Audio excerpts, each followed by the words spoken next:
دیکھیں سب سے اہم رول اللہ رب العالمین کے فضل کے بعد سب سے اہم رول والدین کا ہی ہے۔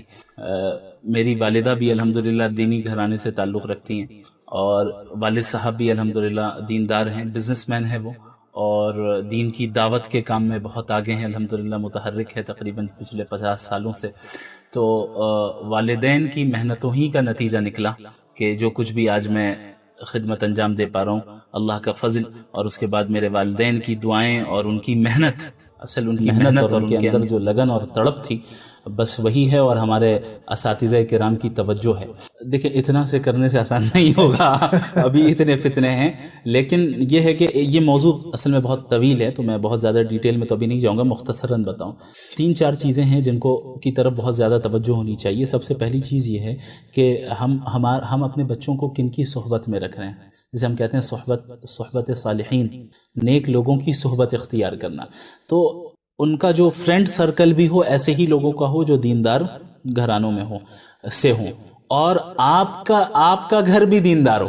اچھا، یعنی ہمارے یہاں ایک ڈیمانڈ یہ ہوتا ہے نا کہ ہم اسکول بھیج رہے ہیں، مدرسے بھیج رہے ہیں، کیا تربیت ہو رہی ہے؟ مدرسے میں وہ، اسکول میں وہ 4 گھنٹے ہیں، باقی 20 گھنٹے آپ کے ساتھ ہے، تو زیادہ آپ کے گھر کی تربیت کا اثر پڑے گا۔ آپ نے اپنے گھر کو کتنا دیندار بنایا ہے، تو اپنے گھر کو دیندار بنانا یعنی دینی ماحول گھر میں قائم کرنا۔ دوسری چیز، اپنے بچوں کے فرینڈ سرکل اور جس کے ساتھ ان کا اٹھنا بیٹھنا ہے، اس کا خیال رکھنا کہ دینداروں کے ساتھ ہو۔ تیسری چیز، یہ جو موبائل ہے اور جو سوشل میڈیا ہے، اس کو بہت ہی کنٹرولڈ انداز میں صحیح عمر میں اپنے بچوں کو دینا، یعنی بہت شروع سے تو ایک دم ہی نہیں دینا۔ ہمارے یہاں تو ابھی 1 سال کا بچہ ہے، اس کے ہاتھ میں موبائل دے دیا جاتا ہے، چونکہ رو رہا ہے، چپ نہیں ہو رہا ہے، ماں تھکی ہوئی ہے، یا یہ کہ بھائی ماں باپ جو ہے پریشان ہیں، اپنے موبائل خود چلا رہے ہیں، وہ ان کو اپنے بچوں کے ساتھ کھیلنا یا ان کو چپ کرانے کی فکر نہیں بلکہ ٹینشن ہو رہا ہے۔ تو ایسا کرو کہ موبائل دے دو، عادت لگ گئی۔ اب یہ آہستہ آہستہ آگے بڑھتے بڑھتے جب وہ انٹرنیٹ کو جانے گا، پھر آگے کی چیزوں کو جانے گا، تو یہ جو آپ نے فری ایکسس مکمل دے دیا ایک غلط عمر میں، یہ بہت غلط ہوا۔ اسی کا نتیجہ یہ نکلا ہے کہ سوشل میڈیا پہ ایسے لوگوں کو سن رہے ہیں جہاں سے شکوک و شبہات بھی آ رہے ہیں۔ تو آپ کو ایک تو یہ آپسی مشورے سے یہ طے کریں کہ اپنے بچوں کو کب دینا ہے، اپنے بڑوں سے مشورہ کریں کہ کس عمر میں موبائل کو ہم یوز کرنے دے سکتے ہیں، کس عمر میں انٹرنیٹ کو دے سکتے ہیں۔ اور پھر اب تو الحمدللہ ایسے بھی ہے کہ آپ ایسی سیٹنگز کر لیں گوگل پہ جا کر جو کڈز کے لیے خاص ہوتے ہیں، جہاں پہ آپ کنٹرول انوائرمنٹ آپ اس کو انٹرنیٹ پہ دے سکتے ہیں کہ آپ کی نظر میں ہو کہ وہ کیا دیکھ رہا ہے کیا نہیں دیکھ رہا ہے۔ لیکن یہ بھی ایک مدت تک، جب بچہ بڑا ہو جائے، بالغ ہو جائے، تو پھر اب یہ چیز نہیں چلے گی۔ اب اگر آپ کرنے جائیں گے تو اس کا ریئیکشن ہوگا، لیکن بچپن میں اگر آپ نے اس کی تربیت کر لی تو پھر آئندہ وہ اسی کے نہج پہ چلتا رہے گا۔ چوتھی چیز، ویسٹرن سسٹم آف ایجوکیشن سے اپنے بچے کو بچائیے، ویسٹرن سسٹم آف ایجوکیشن سے اپنے بچے کو بچائیے۔ اس کے لیے آپ اسلامک پیراڈائم کے تحت اسلامک انگلش میڈیم اسکولز کو اپنے ملک میں قائم کریں۔ وَلَكِن كُونُوا رَبَّانِيِّينَ بِمَا كُنتُمْ تُعَلِّمُونَ الْكِتَابَ وَبِمَا كُنتُمْ تَدْرُسُونَ۔ جو آیت کریمہ میں نے ابھی آپ کے سامنے پڑھی، یہ آیت ایک ایسی آیت ہے جس کے متعلق حضرت مولانا ابو الحسن علی الحسنی الندوی رحمۃ اللہ علیہ نے فرمایا کہ یہ آیت در حقیقت مستقل ایک معجزہ ہے۔ یہ ایک ایسی آیت ہے جس میں ہم سے اور آپ سے یہ مطالبہ کیا گیا کہ ہم ربانیین بنیں، اور حضرت نے اس طرف اشارہ فرمایا کہ آخر کیا وجہ ہے کہ لفظ ربانی کا ہی انتخاب اللہ نے فرمایا۔ یہ بھی کہا جا سکتا تھا کہ علماء کا لفظ استعمال کر لیا گیا ہوتا یا کوئی اور لفظ استعمال کر لیا گیا ہوتا، لیکن اللہ نے ربانیین کا لفظ استعمال کیا۔ ربانی وہ شخص ہوتا ہے، ربانی وہ عالم ہوتا ہے، ربانی وہ فرد ہوتا ہے جس کے اندر جو خود تربیت یافتہ بھی ہو اور دوسروں کی تربیت کرنے کی صلاحیت بھی اس کے اندر پائی جاتی ہو۔ یہ وہ شخص ہوتا ہے جو دین کی تعلیم بھی حاصل کرتا ہے اور دینی تعلیم کی نشر و اشاعت کے لیے جد و جہد بھی کرتا ہے، اور اپنا احتساب بھی کرتا رہتا ہے، اور اپنی ایمانی قوت میں اضافہ کرتے رہنے کی کوشش کرتا رہتا ہے۔ لہٰذا قرآن کریم کی یہ آیت ہم سے اور آپ سے یہ مطالبہ کرتی ہے کہ ہم اگر کسی ادارے میں، اور بالخصوص دارالعلوم ندوۃ العلماء جیسے ادارے میں طالب علم کی حیثیت سے موجود ہیں، تو ہم یہاں اس بات کی بھرپور کوشش کریں کہ ہم اپنی شخصیت کس طرح بنا پائیں۔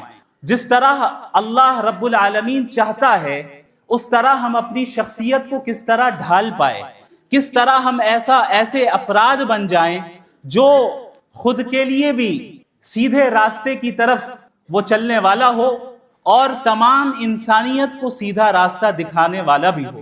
چونکہ یہ دین اسلام ایک ایسا دین ہے جو انفرادی دین نہیں ہے بلکہ اجتماعی دین ہے. یہ امت کوئی ایسی امت نہیں ہے جسے صرف اپنے لیے بھیجا گیا ہو، بلکہ یہ امت وہ امت ہے جسے تمام انسانوں کی ہدایت کے لیے بھیجا گیا. اور یہی وجہ ہے کہ قرآن کریم میں اللہ رب العالمین نے فرمایا کہ کنتم خیر امت اخرجت للناس. یہ نہیں کہا کہ تمہیں صرف مسلمانوں کے لیے نکالا گیا، یہ نہیں کہا کہ تمہیں صرف تمہارے گھر والوں کے لیے بھیجا گیا یا تمہارے خاندان والوں کے لیے بھیجا گیا یا تمہاری اپنی ذات کے لیے بھیجا گیا. نہیں، تم تمام انسانوں کے لیے بھیجے گئے. اس ذمہ داری کو سمجھنا ہے اور اس کی اہمیت ہمیں جاننا ہے اور اس کی قدر ہمیں کرنا ہے. کیونکہ پوری دنیا آپ کی محتاج ہے. پوری دنیا کو ایسے افراد کی ضرورت ہے جو اسے تاریکیوں سے نکالے اور ہدایت کی طرف لے آئے. اور یہ کام ظاہر ہے آپ حضرات کے کندھوں پر اس کی ذمہ داری ہے. اللہ رب العالمین کا فضل ہے کہ آپ حضرات اس ادارے میں پڑھتے ہیں، اور میں سمجھتا ہوں کہ میرے لیے میرے والدین کا جو سب سے اہم اور سب سے صحیح فیصلہ رہا اور سب سے صحیح ڈیسیژن رہا، وہ فیصلہ یہ تھا کہ انہوں نے میرا داخلہ دارالعلوم ندوۃ العلماء میں کروایا. دارالعلوم ندوۃ العلماء کسی عام مدرسے کی طرح ایک مدرسہ نہیں ہے، بلکہ یہ ایک فکر ہے، ایک مشن ہے، ایک مقصد ہے اور ایک منہج ہے جس کو اختیار کر کے ہم موجودہ زمانے میں حالات کے تقاضوں کا لحاظ رکھتے ہوئے پوری امت بلکہ پوری انسانیت کی صحیح رہنمائی کر سکتے ہیں.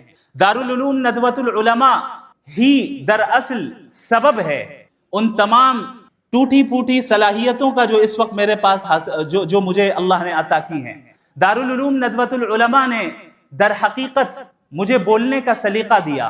ندوۃ العلماء نے در حقیقت لباس پہننے کا سلیقہ دیا. ندوۃ العلماء نے مجھے لوگوں سے گفتگو کرنے کا سلیقہ دیا. ندوۃ العلماء نے مسلمانوں کے ساتھ تعامل کرنے کا سلیقہ دیا. ندوۃ العلماء نے غیر مسلموں کے ساتھ اچھے اخلاق سے پیش آنے کا سلیقہ دیا. ندوۃ العلماء نے اسلام کی حقانیت کو جدید انداز میں پیش کرنے کی صلاحیت اور جدید انداز میں پیش کرنے کا سلیقہ دیا. ندوۃ العلماء نے تفقہ فی الدین کی اہمیت سکھائی.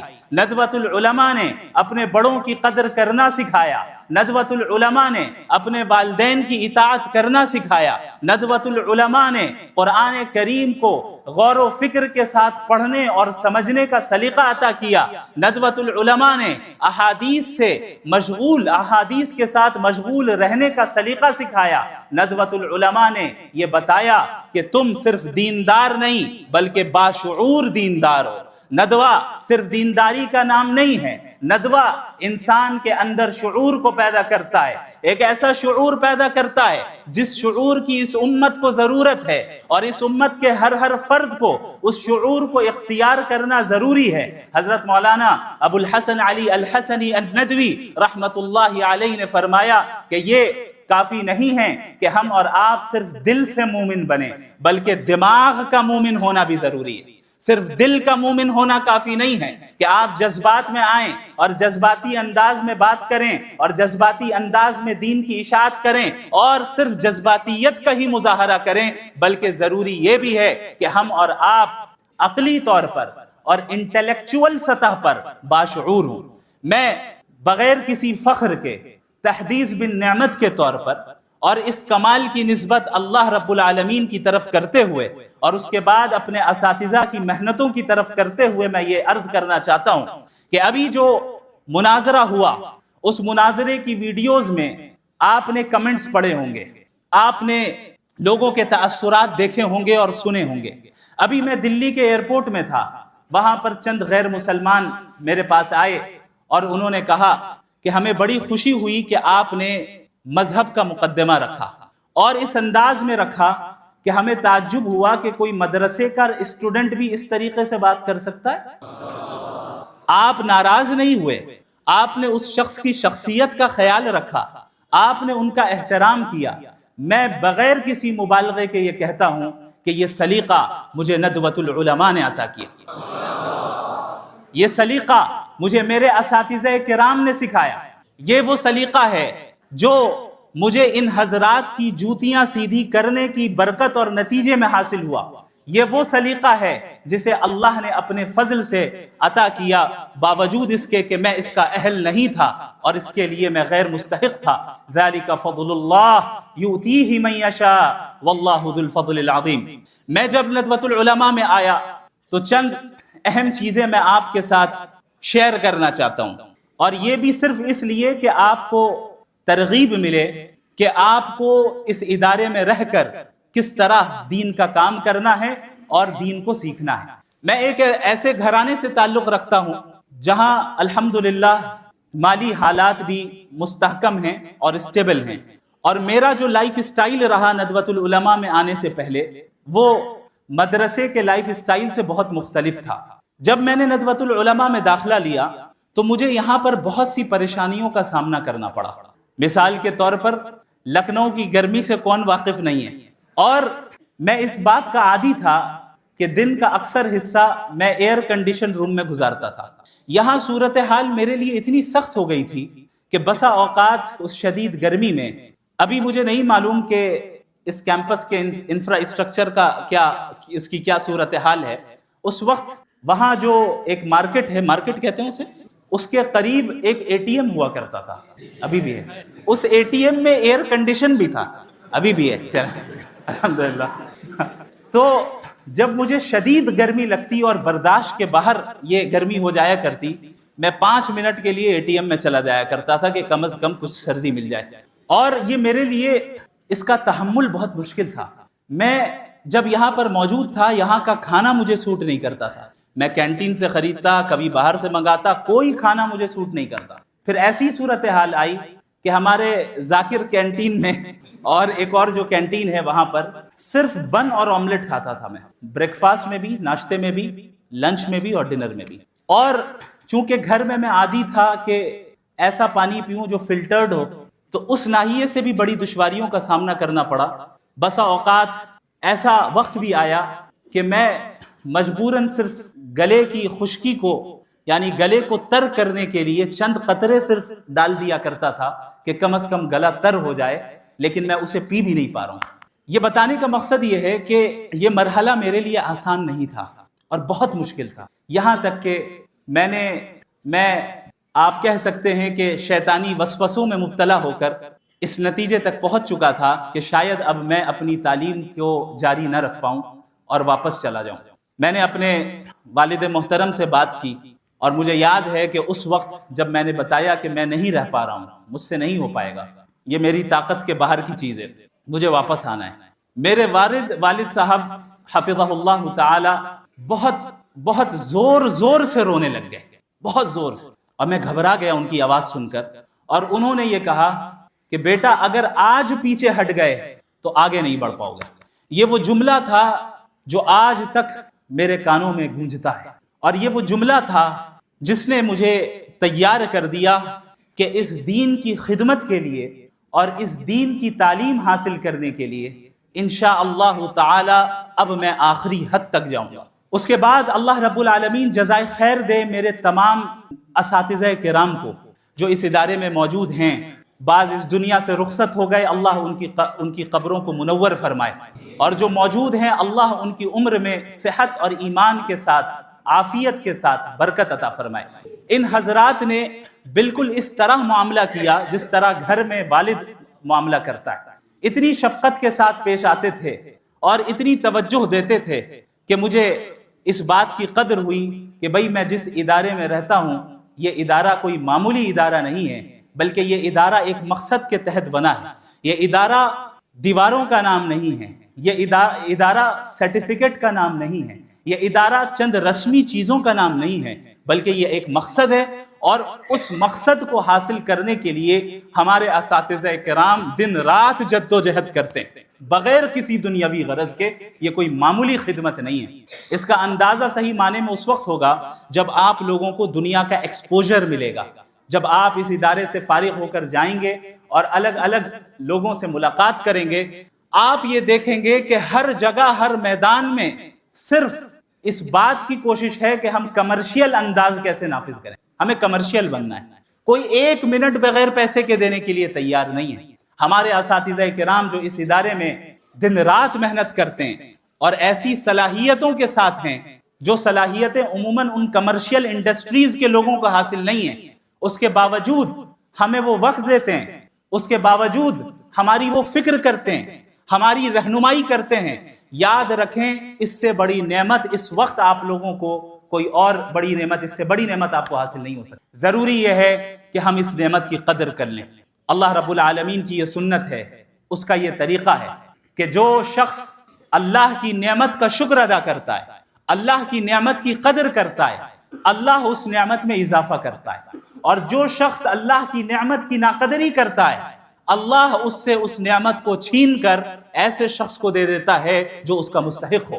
لہٰذا اس بات کا عزم کر لیں کہ ہم جس قیمتی ایام سے گزر رہے ہیں، ہم جس مرحلے سے گزر رہے ہیں، اس کی ہم بھرپور قدر کریں گے، ناشکری نہیں کریں گے، اس سے ہم استفادہ کریں گے اور ٹھیک ٹھیک جو ہے جس انداز میں ہمیں فائدہ حاصل کرنا چاہیے وہ کریں گے. یاد رکھیں، میں پھر بتا دوں، فخر کے طور پر نہیں، صرف تحدیث بن نعمت کے طور پر اور آپ حضرات کی ترغیب کے لیے یہ بات بتا رہا ہوں کہ میں نے اپنے طالب علمی کے زمانے میں، ابھی بھی طالب علمی ہوں، یعنی دارالعلوم ندوۃ العلماء میں جو طالب علمی کے ایام گزرے، میں نے ایک چیز کا بڑا اہتمام کیا. وہ یہ تھا کہ اپنے بڑے اور اپنے اساتذہ کی اطاعت، ندوے کے انتظامیہ کی اطاعت، ندوے کے بنائے ہوئے اصولوں کی اطاعت. میں نے اس کی بھرپور کوشش کی، یہاں تک کہ الحمدللہ کئی مہینے گزر جاتے تھے، کسی ایک گھنٹے میں بھی غیر حاضری میں نہیں کرتا تھا، اور صرف اس نیت سے کہ کہیں ایسا نہ ہو کہ ایک گھنٹہ بھی اگر چھوٹ جائے تو اس کی برکت ختم نہ ہو. اور یقین جانیے امتحان کے ایام میں جس طرح آپ حضرات بہت پریشان ہو جاتے ہیں، پھر اگر آپ نے پابندی کی، حاضری کی اور کلاسز میں پابندی سے آپ حاضر رہے تو آپ کے لیے امتحان کا مرحلہ بڑا آسان ہو جاتا ہے. اس بات کی ہم نے پابندی کی کہ میرے اساتذہ کرام، میرے مشائخ مجھ سے جو کہتے میں وہ کرتا. اگر مجھ سے کہا جاتا کہ آپ کو مغرب کے بعد دارالمطالعہ میں بیٹھنا ہے تو میں بیٹھتا تھا، میں ناغہ نہیں کرتا تھا، الا یہ کہ کوئی شدید عذر ہو. مجھ سے کہا جاتا کہ آپ کو ندوے کے باہر نہیں جانا ہے تو میں نہیں جاتا تھا، جبکہ میں دیکھتا تھا بہت سے افراد ایسے تھے جو نہیں سنتے تھے، جو اساتذہ کی اطاعت نہیں کرتے تھے، وہ چلے جاتے تھے یا اسے سمجھتے تھے کہ ہم پر زیادتیاں ہو رہی ہیں، ہمیں قید کر دیا گیا ہے. لیکن آج مجھے اس کے پیچھے کی حکمتیں سمجھ میں آتی کہ ہمارے اساتذہ کرام کیوں ہمیں اس بات کا پابند بناتے تھے کہ آپ کو ندوے کے کیمپس کے باہر نہیں جانا ہے، آپ کو مغرب سے عشاء تک دارالمطالعہ میں بیٹھنا ہے تو بیٹھنا ہے، آپ کو نمازوں کی پابندی کرنی ہے تو کرنی ہے، کلاسز میں غیر حاضری نہیں کرنی ہے تو نہیں کرنی ہے. ان تمام چیزوں کو کرنے کے بعد میں سمجھتا ہوں کہ اللہ رب العالمین نے اسی کے نتیجے میں جو کچھ بھی آپ نے 20 دسمبر کو دیکھا وہ حاصل ہوا، اللہ رب العالمین کا فضل رہا. لہٰذا آپ تمام حضرات کو میں ایک مشورہ دیتا ہوں، چونکہ آپ میرے چھوٹے بھائی کی طرح ہیں اور میں ان ایام سے گزرا ہوں جن ایام میں سے ابھی آپ گزر رہے ہیں. مجھے یاد ہے کہ ایک مرتبہ حضرت مولانا محمد الرابع الحسنی الندوی رحمت اللہ علیہ کا اسی مسجد میں خطاب چل رہا تھا اور میں وہی اسی جگہ پر کہیں بیٹھا تھا. حضرت نے بڑے پرجوش انداز میں یہ بات کہی تھی. حضرت کا جو مزاج تھا اور ان کی جو طبیعت تھی وہ بڑی نرم طبیعت تھی، لیکن اس وقت جس لہجے میں اور جس انداز میں اور جس پرجوش انداز میں وہ جملہ انہوں نے کہا تھا، ہم سب بالکل بہت زیادہ چوکنے ہو گئے اور بالکل ہم ان کی طرف متوجہ ہو گئے کہ ضرور حضرت کچھ چاہتے ہیں ہم سے. حضرت نے یہ کہا تھا کہ آپ میں سے جو اس وقت بے مقصدیت میں مبتلا ہے وہ ابھی اسی مسجد سے اٹھ جائے اور اس ندوے سے نکل جائے. یہ حضرت کا مزاج نہیں تھا اس طرح کے جملے کہنے کا عام حالات میں، لیکن حضرت نے یہ جملہ کہا تھا. آپ اس سے اندازہ لگائیں کہ کس کڑھن کے ساتھ جو ہے یہ جملہ کہا ہوگا، کس درد کے ساتھ یہ جملہ کہا ہوگا، کس امید کے ساتھ یہ جملہ کہا ہوگا کہ آپ اگر اس ادارے میں ہیں اور ندوۃ العلماء آپ کی ہر اعتبار سے خدمت کر رہا ہے تو وہ آپ سے کچھ چاہتا ہے، اور وہ اپنے لیے نہیں چاہتا۔ ادارے کے اساتذہ اپنے ذاتی مفاد آپ سے کچھ نہیں چاہتے، وہ یہ چاہتے ہیں کہ آپ بن جائیں اور ایسی شخصیات بن جائیں جو پوری دنیا کی قیادت آپ کے ہاتھ میں، جن کے ہاتھوں میں پوری دنیا کی قیادت ہے۔ تو لہٰذا سب سے پہلی چیز یہ ہے کہ بے مقصدیت کی وبا سے باہر نکل آئیں۔ یہ ایک وبا کی طرح یہ چیز پھیلتی کہ کوئی مقصد ہی نہیں ہے، بس گھر والوں نے بھیج دیا، آ گئے، پڑھ رہے ہیں، اب چاہے ہمارا کوئی مقصد ہو یا نہ ہو، بس گھر والوں نے بھیج دیا، آ گئے، کچھ اور کرنے کو ہے نہیں، کچھ اور کر نہیں سکتے تو چلو مدرسے چلتے۔ یاد رکھیں ندوے کا یہ مقصد نہیں ہے، ندوے کا قیام اس لیے نہیں ہوا، لہٰذا ندوۃ العلماء کی فکر کو سمجھنا ضروری ہے۔ یہ ایک تہذیب ہے، یہ ایک ثقافت ہے جو آپ کو سلیقہ سکھاتی ہے۔ اس ثقافت کا لحاظ رکھنا ضروری ہے کہ کب ہمیں کیا بولنا ہے، کس انداز میں بولنا ہے، کتنا بولنا ہے، کس کو بولنا ہے، ان تمام چیزوں کو سمجھنا ہے۔ ہمارا چلنے کا انداز کیسا ہو، کھڑے رہنے کا انداز کیسا ہو، ٹوپی پہننے کا انداز اور سلیقہ کیا ہو، کپڑے پہننے کا انداز کیا ہو۔ ابھی ٹوپی کہنے کے بعد آپ حضرات ٹوپیاں سیدھی کر رہے ہیں، اس کا مطلب یہ ہے کہ آپ نے اس چیز کو سمجھا نہیں۔ یہ چیز ہمیں جاننا ہے، اور یہ بہت بڑی خوبی ہے، یہ کوئی ہنسنے کی بات نہیں ہے، یہ ندوے کی خوبی ہے۔ میں نے اپنے اساتذہ کو دیکھا ہے کہ درس کے دوران ہمارے اساتذہ اس کی طرف توجہ دلاتے کہ باڈی لینگویج آپ کی کیسی ہونی چاہیے۔ باڈی لینگویج کو درست کرنے کے لیے باقاعدہ ہزاروں روپے دے کر لوگ کورسز کر رہے ہیں، آپ کو یہ معلوم ہونا چاہیے۔ دنیا میں یہ ہو رہا ہے، یونیورسٹیز میں ڈپارٹمنٹس ہیں ایسے جہاں آپ کی لینگویج کو امپروو کروایا جاتا ہے، جہاں آپ کے باڈی لینگویج کو صحیح کروایا جاتا ہے، پبلک اسپیکنگ سکھائی جاتی ہے۔ یہ ساری چیزیں فری میں آپ کو ندوہ دے رہا ہے، یہاں کے اساتذہ کرام بغیر کسی معاوضے کے آپ کو دے رہے ہیں۔ اس چیز کی قدر کر لیجئے، اس چیز کی قدر کر لیجئے، اس کا افسوس بعد میں ہوگا۔ دوسری چیز جو طالب علمی کے زمانے میں جس کا سامنا میں نے کیا اور میں نے محسوس کیا کہ یہ بہت مضر ہے، یہ میں آپ کو بتا دوں کہ یہاں اپنے کام سے کام رکھیں، زیادہ دوستی کے چکر میں نہ پڑیں۔ اور یہ میں بہت یقین کے ساتھ یہ بات کہہ رہا ہوں اور تجربے کے ساتھ یہ بات کہہ رہا ہوں۔ آپ کی پوری توجہ آپ کی تعلیم کی طرف ہونی چاہیے۔ دوستی، تعلقات، یہ ساری چیزیں ثانوی درجے کی چیز ہے، سیکنڈری درجے کی چیز۔ اگر دوستی، تعلقات آپ کی تعلیم کو متاثر کر رہے ہیں تو یاد رکھیں اب آپ غلط ٹریک پر آ گئے۔ اس چیز کا آپ کو لحاظ رکھنا ہے کہ سارے تعلقات اور ساری دوستی ایک حد تک ہونی چاہیے، اس حد کے آگے نہیں بڑھنے پائے تاکہ ہماری تعلیم ہرگز بھی متاثر نہ ہو۔ تیسری چیز، ندوۃ العلماء اور اپنے ادارے کے انتظامیہ کا ساتھ دینا، یہ بہت اہم کام ہے۔ آج ہمارا مزاج اتنا آزاد ہوتا جا رہا ہے کہ ہم اس چیز کی اہمیت کو سمجھتے نہیں کہ ادارے کے ذمہ داروں کے اصولوں کی پابندی اور ان کی طرف سے متعین کردہ قوانین کی پابندی کی بھی کوئی ضرورت ہے، ہم سمجھتے ہی نہیں۔ بسا اوقات اپنے زمانے میں ایسا بھی دیکھا کہ بعض طلباء خواہ مخواہ انتظامیہ کے ساتھ تصادم کرنے میں مبتلا ہو جاتے، اور یاد رکھیں پھر پورے سفر کی برکت ختم ہو جاتی ہے، پورے سفر کی برکت ختم ہو جاتی ہے۔ آپ حضرات یہاں پر صرف تعلیم حاصل کرنے آئے ہیں اور تیار ہونے آئے ہیں، ابھی آپ کے ذمے پوری دنیا کی اصلاح کا کام نہیں ہے، آپ کے ذمے ادارے کی اصلاح کا کام نہیں ہے۔ ادارے کی اصلاح کے لیے بڑے موجود ہیں، اساتذہ موجود ہیں، اور جو قوانین وہ سیٹ کرتے ہیں وہ آپ کے فائدے کے لیے کرتے ہیں، اگرچہ وہ فائدہ آپ کو نہ سمجھ میں آئے۔ یہی مثال میں نے مناظرے میں دی تھی، یاد ہے؟ انہوں نے کہا کہ بھائی اس کے پیچھے کیا حکمت ہے؟ ہم نے بتایا کہ بھائی آپ مکمل حکمت والے نہیں ہیں، جو مکمل حکمت والی ذات ہے اس کی تمام حکمت آپ کو سمجھ میں آ جائے یہ ممکن نہیں۔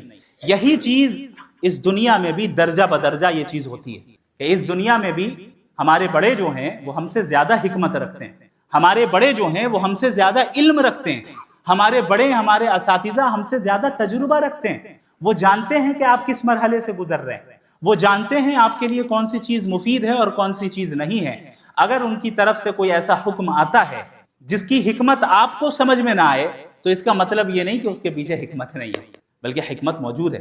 لہٰذا انتظامیہ کا ساتھ دیں، اپنے علماء کا ساتھ دیں، اور اس کی برکت میں قسم کھانے کے لیے تیار ہوں، آپ اپنی زندگی میں دیکھیں گے، اس کی برکت دیکھیں گے کہ آپ کے اساتذہ نے آپ کو جو بات کہی اس بات اس بات کا نتیجہ اور اس کی اطاعت کا نتیجہ یہ نکلا کہ اللہ نے آپ کی زندگی میں برکت عطا کی۔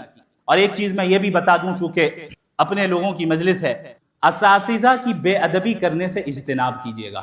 بسا اوقات کسی استاذ کی بے ادبی تمام تر صلاحیتوں کو ماند کر دیتی ہے۔ ایسا ہوتا ہے کہ ایک انسان، ایک طالب علم بہت صلاحیت والا ہے، بہت گہرے علم والا ہے، اسے تفسیر میں بڑی مہارت ہے، حدیث میں بڑی مہارت ہے، اصول تفسیر میں بڑی مہارت ہے، اصول حدیث میں بڑی مہارت ہے، لیکن اساتذہ کی بے ادبی کے نتیجے میں زندگی کا ایک ایسا مرحلہ آتا ہے جہاں پر تمام نعمتوں کو اللہ سلب کر لیتا ہے، والعیاذ باللہ من ذالک۔ اللہ رب العالمین ہم سب کی اس سے حفاظت فرمائے۔ میں آپ کو یہ بتا دوں کہ یہ جیسا کہ مولانا سلمان نسیم صاحب حفظہ اللہ تعالی نے بتایا کہ یہ پروگرام کوئی رسمی پروگرام نہیں ہے، یہ پروگرام ایسا پروگرام نہیں ہے جہاں پر باقاعدہ کوئی ہم صرف فارمیلٹی ادا کریں، بلکہ یہاں پر میں اپنے گھر میں آیا ہوں۔ بعض اساتذہ کرام نے اس طرف بھی توجہ دلائی کہ دوسرے ادارے میں جیسے آپ کا استقبال ہوا یہاں پر شاید ویسا نہ ہو تو آپ کو برا نہیں ماننا ہے۔ ہم نے کہا حضرت دوسرے اداروں میں مہمان تھا، ندوہ تو میرا گھر ہے، میں اپنے گھر میں آ رہا ہوں، یہاں پہ مجھے استقبال بھی نہیں چاہیے۔ آپ حضرات سے ملاقات یہی میرے لیے اعزاز ہے، آپ حضرات سے ملاقات کا موقع مل جانا اور یہاں کے طلبہ اور اپنے بھائیوں سے تھوڑی دیر کے لیے گفتگو کرنے کا موقع مل جانا اور اس جگہ پر کھڑے ہو کر گفتگو کر لینے کا موقع مل جانا، اس سے بڑا اعزاز میرے لیے اور کچھ نہیں ہو سکتا۔ لہٰذا آپ ایک ایسے شخص کو سن رہے ہیں جو پرانا مریض ہے، تو پرانا مریض جدید مریض کو چند صلاح دے رہا ہے۔ ہم سب اسی سفر سے گزرے ہیں اور ہم سب بعض غلطیاں کر جاتے ہیں، لیکن یاد رکھیں اگر ہم سے غلطیاں ہو جائیں تو ان غلطیوں سے رجوع کرنا، توبہ کرنا، اپنی اصلاح کرنا، اپنے اساتذہ کی اطاعت کو قبول کر لینا اور ندوے کی فکر کو سمجھنا یہ بہت ضروری ہے۔ ورنہ ایسا بھی دیکھا جا رہا ہے کہ ندوے سے پڑھ کر نکل رہے ہیں لیکن ندوۃ العلماء کی فکر اپنے اندر نہیں رکھتے ہیں۔ ندوۃ العلماء جیسا کہ میں نے بتایا شعور کو پیدا کرنے کا نام ہے۔ ندوۃ العلماء ایک مشن دیتا ہے، اور یاد رکھیں یہ جو آج الحاد کے خلاف میں کام کر پا رہا ہوں اس کی اصل فکر مجھے ندوۃ العلماء سے ہی ملی، اور بالخصوص حضرت مولانا ابو الحسن علی الحسنی الندوی رحمہ اللہ کی تحریروں سے ملی۔ جب آپ حضرت کی تحریروں کو پڑھیں گے تو آپ کو اندازہ ہوگا کہ مغربی تہذیب کے خلاف وہ کب لکھ رہے ہیں۔ ایسا محسوس ہو رہا ہے کہ شاید آج کے لیے وہ لکھ رہے ہیں۔ انہوں نے ہی فرمایا کہ مجھے یقین ہے کہ اگر آج ابو حنیفہ، امام مالک، امام شافعی، احمد بن حنبل رحمہم اللہ اجمعین بھی زندہ ہوتے تو شاید تھوڑی دیر کے لیے فقہ کی تدوین کو بھی روک دیتے اور الحاد جدید اور مغربی تہذیب کے مقابلے میں لگ جاتے۔ حضرت نے یہ فکر دی، حضرت کی تحریروں سے یہ فکر ملی، ندوۃ العلماء سے یہ فکر ملی، پھر اس فکر کو لے کر میں آگے کچھ کام کر پایا اور کر رہا ہوں۔ اللہ رب العالمین سے دعا گو ہوں کہ اللہ مجھ سے بھی اور آپ سب سے دین کا کام لیتا رہے۔ اللہ رب العالمین ہم سب کو دین کا تفقہ عطا فرمائے، دین کی سمجھ عطا فرمائے، دین پر عمل کرنے والا بنا دے، ندوۃ العلماء کی قدر کرنے والا بنا دے، یہاں کے اساتذہ کی قدر کرنے والا بنا دے، ندوۃ العلماء کی انتظامیہ کا ساتھ دینے والا بنا دے، باغیانہ مزاج سے ہم سب کی حفاظت فرما دے اور مطیعانہ مزاج ہم سب کو عطا فرما دے، اور اللہ رب العالمین ہم سب کو قبول فرمائے اس دنیا میں بھی اور آخرت میں بھی۔